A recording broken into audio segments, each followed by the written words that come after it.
우리는 지난 주일부터 요한복음을 함께 묵상하고 있습니다. 오는 부활주일까지 복음서를 천천히 읽으면서 우리가 예수님을 어떤 분으로 믿고 있는지, 예수님과 어떤 관계를 맺고 있는지, 예수님을 어떻게 따라가야 하는지를 함께 점검해 보겠습니다.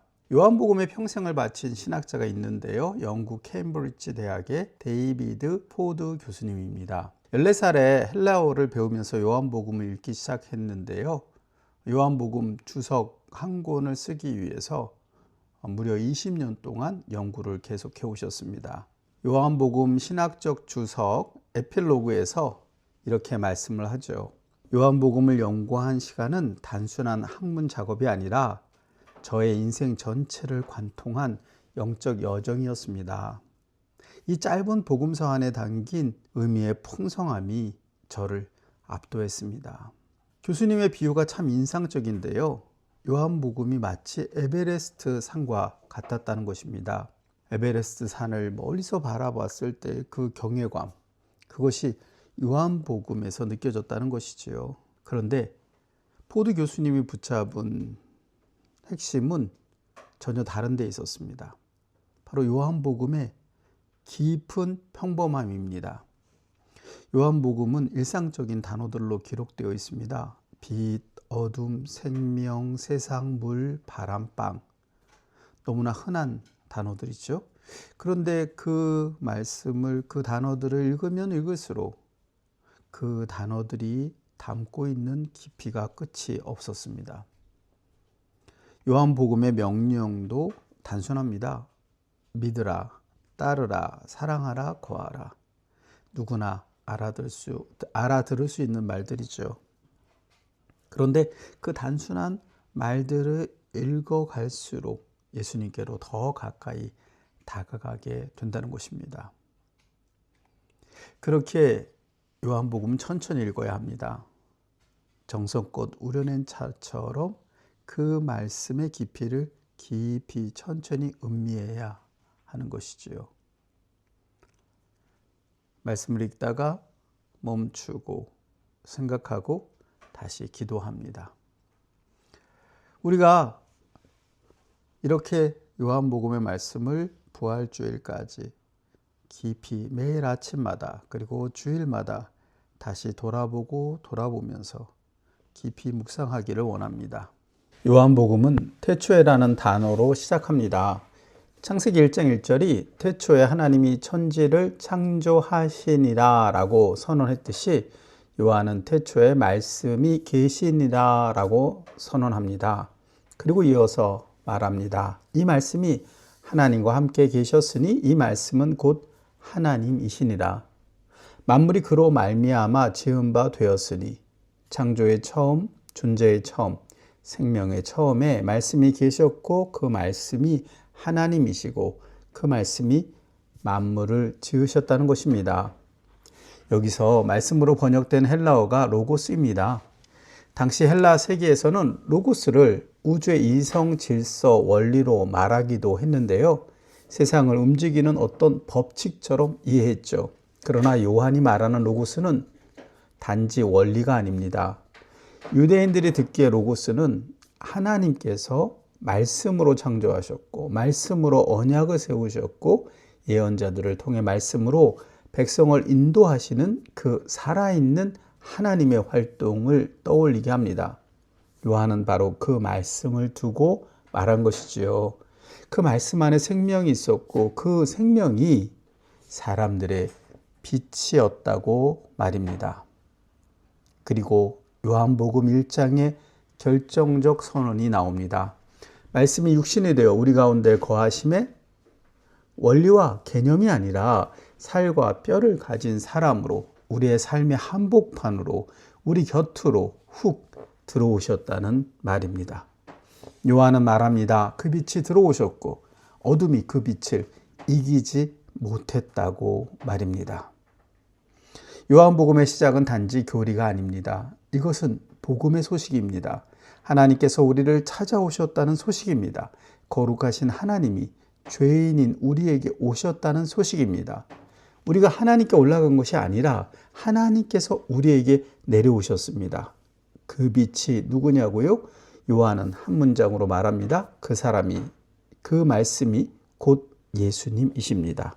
빛이 들어오셨다면 그 다음은 무엇일까요?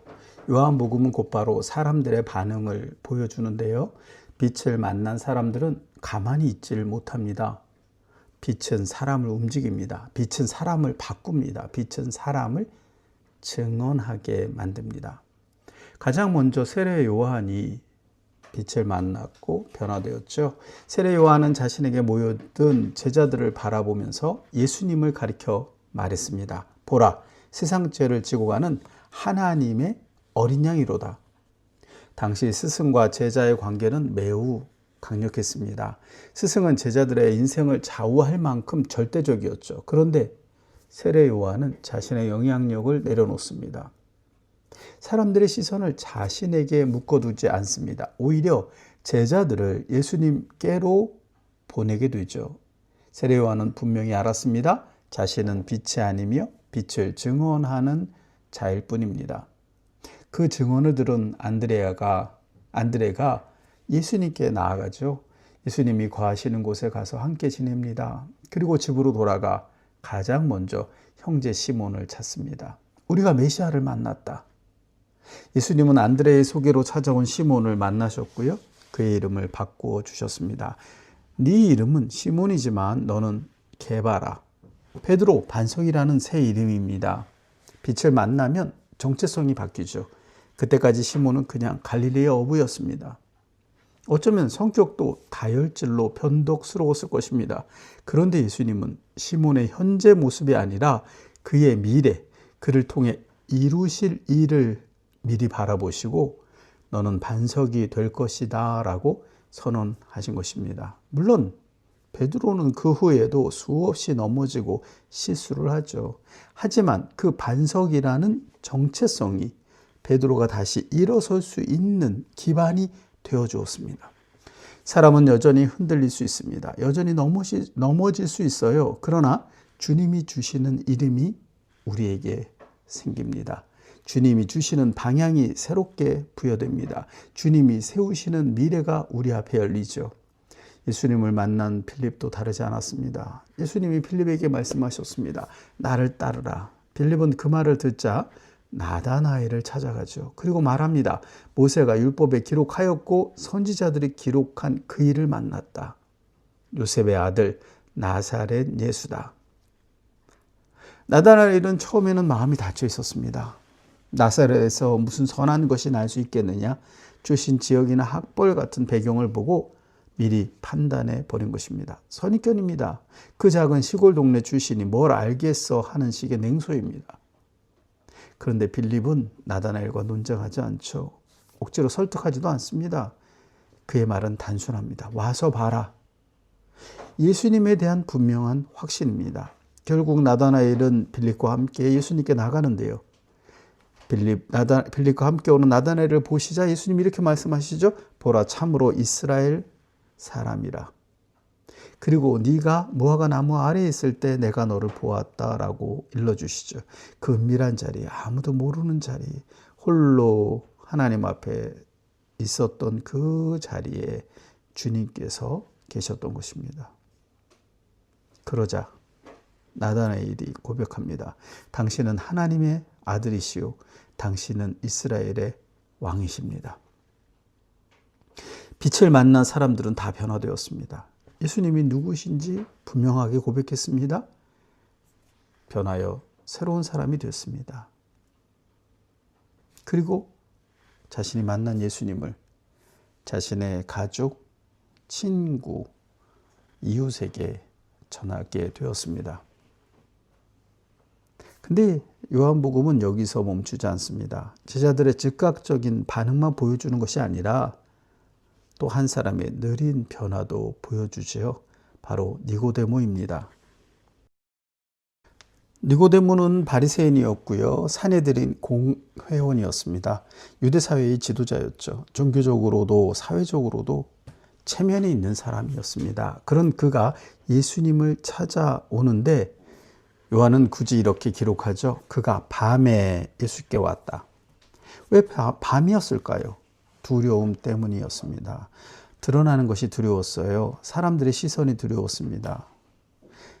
하지만 더 두려운 것이 있었죠. 자기 자신의 내면이 예수님이라는 빛 앞에서 완전히 드러나는 것 자체가 두려웠습니다. 자신의 내면이 폭로되는 것, 내가 이런 질문을 해도 될까? 내가 이런 갈등을 품고 있는 것이 들키면 어떻게 될까? 그 두려움 때문에 니고데모는 어둠을 선택했습니다. 밤을 선택했죠. 그런데 니고데모는 또 한편 갈망이 있었습니다. 그는 예수님이 행하시는 표적을 보았기 때문이죠. 그리고 마음속으로 인정했습니다. 당신은 하나님께로부터 오신 분이십니다. 그러나 인정만으로는 충분하지 않죠. 갈망이 그를 예수님께로 데려옵니다. 하지만 아까도 전에도 말씀드렸던 것처럼 두려움이 그를 밤에 데려오게 만들죠. 니고데모의 지금 마음은 갈망과 두려움 사이에서 흔들리고 있습니다. 그 밤에 예수님이 말씀하시죠. 진실로 진실로 너에게 이르노니 사람이 거듭나지 아니하면 하나님의 나라를 볼 수 없다. 이 말씀 앞에서 니고데모의 내면이 흔들립니다. 그는 지식이 많았습니다. 율법을 아는 사람이었죠. 그러나 자신의 존재를 새롭게 하는 성령의 역사는 알지 못했습니다. 그래서 엉뚱한 말이 튀어나옵니다. 사람이 늙었는데 어떻게 태어날 수 있습니까? 어머니 뱃속에 다시 들어갔다가 태어날 수야 없지 않습니까? 니고데모는 지금 머리로는 이해하려고 하지만 예수님은 삶을 뒤집는 말씀을 하고 계시는 것이죠. 그 밤의 대화는 단번에 끝나는 결론이 아니라 니고데모를 거듭남의 길로 부르시는 시작이었습니다. 요한복음이 보여주는 거듭남은 사람이 자기 힘으로 새로 태어나는 종교적 결단이 아닙니다. 물과 성령으로라고 하는 말처럼 씻김과 새로 하심이 위에로부터 임하는 은혜입니다. 바람이 불면 어디서 와서 어디로 가는지 우리는 알 수 없죠. 하지만 그 바람의 역사를 알 수 있습니다. 나무가 흔들리죠. 그러면 사람들은 바람이 부는구나. 성령의 역사도 마찬가지입니다. 사람을 흔들어 놓습니다. 생각이 흔들리고요. 그의 정체성이 흔들리고 자기가 붙들고 있었던 자존심이 흔들립니다. 내가 통제할 수 없는 어떤 힘에 의해서 내 존재가 흔들리는 경험, 그것이 바로 거듭남의 시작입니다. 그 흔들림이 무너짐이 아니라 새로움의 시작인 것이죠. 그리고 예수님은 니고데모에게 더 깊은 말씀을 하시는데요. 요한복음 3장 19절 이하입니다. 빛이 세상에 들어왔지만 사람들이 자기들의 행위가 악함으로 빛보다 어둠을 더 좋아하였다. 악한 일을 하는 사람은 빛을 미워하여 빛으로 오지 아니하나니 이는 그 행위가 드러날까 함이요. 진리를 따르는 사람은 빛으로 오나니 이는 그 행위가 하나님 안에서 이루어진 것임을 나타내려 함이라. 여기서 핵심이 무엇입니까? 사람들이 빛을 싫어하는 이유입니다. 드러날까 두려워서죠. 빛은 밝힙니다. 빛은 숨긴 것을 보여줍니다. 그래서 어두움에 머무르려고 하죠. 어둠 속에서는 숨을 수 있어요. 어둠 속에서는 괜찮은 척 할 수 있습니다. 체면을 유지할 수 있죠. 문제를 덮어버릴 수 있습니다. 어둠은 나의 약점, 실수, 부끄러운 부분들을 숨길 수 있는 장소입니다. 그러나 덮는다고 문제가 없어지지는 않습니다. 숨긴다고 아픔이 저절로 낫지는 않습니다. 죄를 감춘다고 해서 사라지는 것은 아니죠. 오히려 어둠 속에서는 더 곪고 더 썩고 그래서 점점 딱딱하게 더 굳어질 뿐입니다. 어느 순간 돌이킬 수 없도록 망가지게 되는 것입니다. 그렇다면 우리는 어떻게 해야 할까요? 예수님은 우리의 어둠을 망신 주려고 빛으로 오신 것이 아닙니다. 우리를 어둠에서 건져내시려고 빛으로 오셨죠. 빛은 폭로를 위한 것이 아니라 구원을 위한 것입니다. 정죄를 위한 것이 아니라 회복을 위한 것입니다. 죽이기 위해서 비추는 것이 아니라 살리기 위해서 비춥니다. 요한복음 분명히 말씀합니다. 하나님께서 아들을 보내신 이유는 심판하려는 것이 아니라 구원하려는 것이다. 의사가 환부를 정확히 알아야 치료할 수 있는 것처럼 빛은 우리의 아픈 곳을 드러내고 고치고 회복시키기 위해서 그 아픈 부분, 그 썩어진 부분을 비춥니다.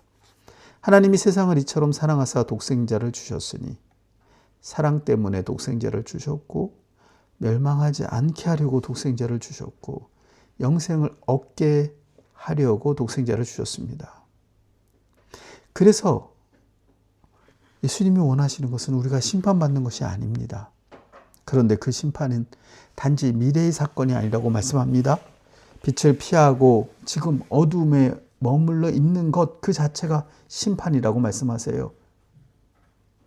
예수님께 나아오면 구원을 얻습니다. 영생은 죽어서 얻는 것이 아니라 지금 예수님 안에서 누리는 생명입니다. 마찬가지로 심판도 지금 예수님 바깥에서, 빛 바깥에서 어두운 가운데 머물러 있는 것 그 자체가 심판이라고 말씀하고 있습니다. 니고데모는 처음에는 밤에 왔습니다. 그러나 요한은 니고데모를 두 번 더 등장시키죠. 예수님을 잡아오라는 논의가 벌어졌을 때 니고데모가 나서죠.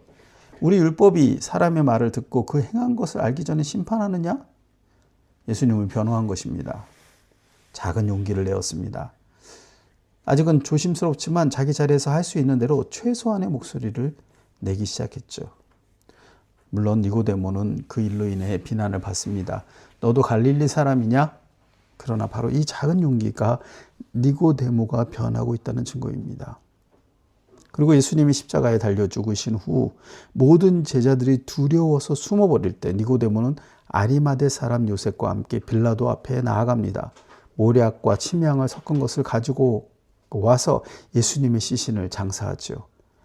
처음에는 밤에 몰래 찾아왔던 사람이 이제는 공개적으로 예수님 편에 섭니다. 이제는 남들의 시선 따위는 상관없다는 당당한 모습입니다. 가장 위험하고 절망적인 순간에 공개적으로 나는 이 사람, 예수의 편이다라고 선언하는 것이죠. 이것이 요한이 보여주는 니고데모의 변화입니다. 깊은 밤에 몰래 찾아왔던 사람이 이제 모두가 숨어버린 공포의 순간에 용기 있게 자기 자신을 예수님을 따르는 사람으로, 예수님의 편에 선 사람으로 드러낼 수 있게 되는 것. 이것이 빛의 사람들의 변화입니다. 니고데모의 변화는 단번의 변화가 아니라 점진적인 변화였습니다. 그러나 그 변화에는 분명한 방향이 있습니다. 밤에서 빛으로, 숨김에서 드러남으로, 두려움에서 담대함으로 변화된 것입니다. 예수님을 만난 이후의 변화에는 안드레나 베드로, 빌립이나 나다나엘처럼 즉각적인 변화가 있고요. 니고데모처럼 아주 길고 점진적인 변화도 있습니다. 중요한 것은 그것이 즉각적이었든 점진적이었든 모두 예수님을 만나고 변화되었다는 것입니다. 더 이상 어둠에 머물러서 자신의 수치와 아픔과 부끄러움 가운데 머물러 있지 아니하고 빛 가운데로 나아왔다고 하는 사실입니다. 말씀을 맺겠습니다. 우리는 계속해서 요한복음을 묵상해 갈 것입니다. 예수님을 더 깊이 알게 될 것입니다. 그러나 더 놀라운 복은 지식에 있지 않습니다. 예수님을 더 아는 것에서 그치지 않고 예수님과 날마다 우리의 삶을 살면서 예수님을 더 깊이 사랑하게 되는 데 있습니다. 우리가 찬양했던 고백이 그저 노래로 끝나게 되지 않기를 원합니다. 내 구주 예수를 더욱 사랑, 엎드려 비는 말 들으소서. 내 진정 소원이 내 구주 예수를 더욱 사랑, 더욱 사랑. 주님을 더 사랑하게 되면 우리는 자연히 빛 가운데 걸어가게 됩니다. 빛 가운데 걷는다는 것은 내 의를 드러내는 것이 아닙니다. 하나님의 은혜로 구원받았음을 기뻐하며 내 삶의 자리에서 하나님이 하셨다를 드러내는 것입니다. 그러므로 이번 주 한 가지를 결단합시다. 하나님께 숨기던 한 가지를 기도해서 솔직히 말씀드리십시다. 예수님은 지금도 빛으로 오셔서 우리의 어둠을 이기시고 성령으로 우리를 새롭게 하시며 우리를 빛 가운데로 살게 하십니다. 함께 기도하겠습니다.